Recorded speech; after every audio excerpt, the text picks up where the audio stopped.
welcome to the Fundamentals of Lute Playing. My name is Laudon Schuett, and today we're just going to have a short episode on some tips and tricks for sight reading.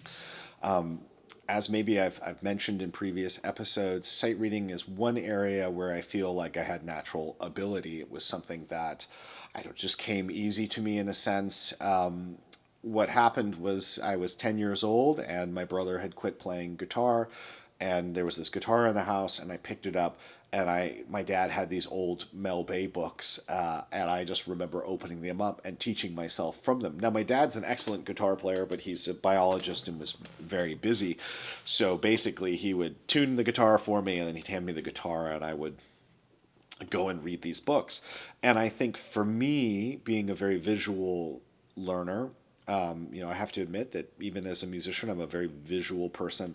That it was a wonderful thing to sit down and to interpret these things on the page.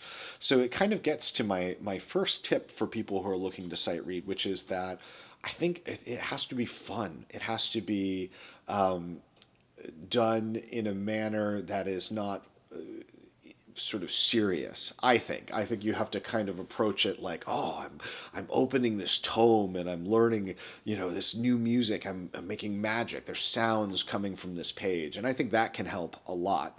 What I hear from students a lot is that they want to become sight readers so that they can learn pieces faster, and so that it gets rid of some of the difficulty. And what I would caution against this attitude, I do think there's some truth to that. It definitely allows me in some ways to kind of get a big picture of the piece, which is great. And certainly if I sit down across from somebody who's not a good sight reader and we read through a piece, I may sound better than them the first day that we play it. And that's great. But that doesn't mean that I'm going to sound better than them in 4 or 5 weeks of practice. And I think that's the point that is really important. Why do we sight read?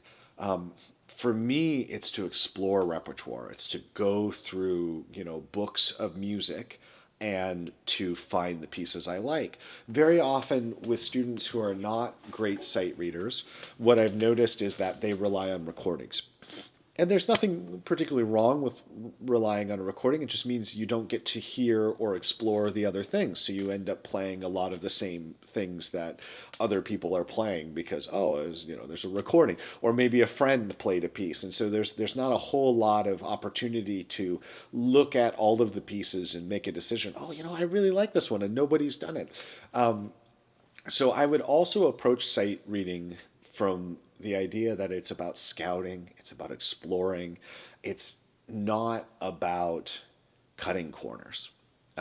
I've discovered as I've gotten older that my sight reading in some ways has actually hurt me because I could kind of play a piece very, very quickly, and it sounded pretty good. It meant like, oh, there we go, I'm great. But sometimes I would skip the process of learning the piece really, really well. And so when I'm learning a piece now, I pretend that I'm a terrible sight reader, and I sit and I take my time with every single note. So I think that's one element that is very, very important to keep in mind. The other thing is I think people tend to, because they're trying to make playing their pieces easier, they tend to start with sight reading things that are just too hard. When I began sight reading on the guitar and then later on the lute, it was with very, very basic stuff. You take a lute method book or something like that, and you just go through exercise by exercise. If you're trying to do it from the sources, maybe I should put a link up to the Sarge Garibaldi site, but the Neusiedler books, a lot of the German books from the early to mid 16th century are great because each piece gets slightly more difficult as you go. And that's not often the case in manuscript sources and other sources. You'll have a very easy toy followed by a giant fantasy, followed by a pavin, and then another easy piece. The nice thing about a lot of the German sources is that you have sort of fundamental exercises and then piece 1 and piece 2, and you can go through. And if you're not a German tab reader, you can find transcriptions, and the Garibaldi site has that. So I will put that in this description. So playing lots of easy pieces and then trying to play them at tempo. And that's why I think playing easy pieces is very helpful. Obviously, if something is really, really hard, we do need to slow it down a little bit.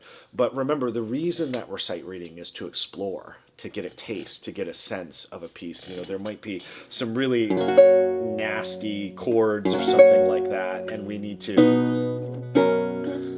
you know, we're going along and we're doing this, but it doesn't make sense to go super slow.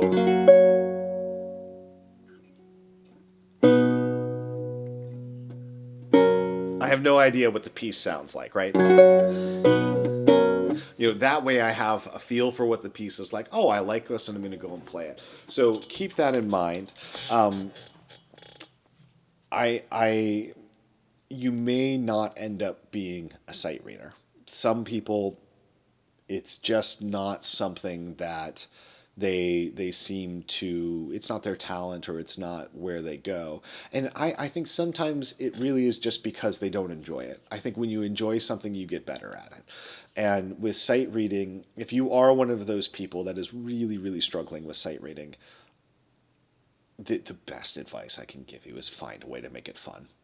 Find a way to make it fun. Go grab a book, sit down, enjoy your mistakes. You know, as you go, like, fine, whatever, okay, and move on to the next piece. And you know, maybe you can come back to it later, but don't worry so much about the mistakes you make as you're sight reading. It needs to be this sort of joyful experience, and you will get better because you'll look forward to it. In fact, one of the other problems is that sometimes I don't get much practice done during a day because, oh, I found a new book and I sit down and I'm just exploring through, and oh, maybe I can play this piece and maybe I can play that piece, and you know, oh, I'll try this out, and then I look up at the clock and I realize there goes my practice session. It's gone. Because I've gone through, knock that down. I've gone through it, and I've just enjoyed going and through and doing this sight reading. So if you are looking to improve your sight reading, I'll summarize here. I think the most important thing is that you have to make sure it's fun. It has to be fun. You have to go through it. You have to enjoy it. You have to approach it like a child discovering something for the first time. Number two, I would spend a lot of time playing very simple pieces. You play through it once, you move to the next one. You play through it once, you move to the next one. And you know, you wait a couple days and you maybe go through the process again, but you rotate books. Don't sit there and try to perfect things. You're working on your sight reading.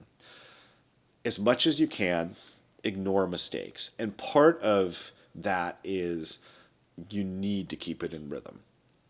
The people who tend to be weak sight readers, I've noticed, are also ones that are not thinking about their rhythm. They're thinking about where their fingers go. And I think it's really, really important if you're reading something for the very, very first time, that you are maybe you're counting out loud, 1 and 2 and 3, and you're going through and you're counting and you're making sure you're tapping your foot. You know, there's nothing wrong with tapping your foot. Thomas Mace says it in Music Monument.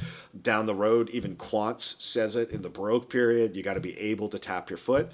And then, you know, once you get really good at tapping your foot, you can tap your toe, so it's a little quieter. And then you can get rid of all the taps if you want. But it is something, keeping that rhythm really strict, keeping that flow going is an essential element of sight reading. And that ties into ignoring mistakes. You'll hear people say a lot of the time, like, when you're sight reading, just ignore mistakes and move on.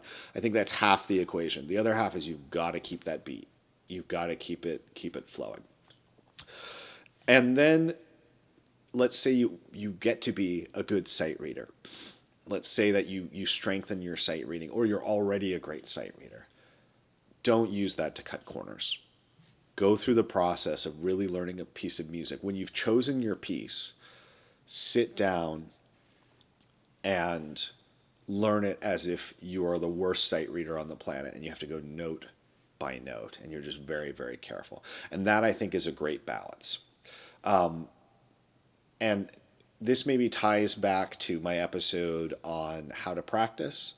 But I think if there is a skill that is really, really important to you, that you really, really want to learn it, take your calendar, sit down, make it the only thing you do for a couple weeks, maybe a couple months if you have the time. If you're a student or you're not a professional. If you're a professional, you do what you can. You're just trying to get to the next concert. But make it the only thing you do. If it's really important to you to sight read, then pick out 5 or 6 books with hundreds of pieces in them.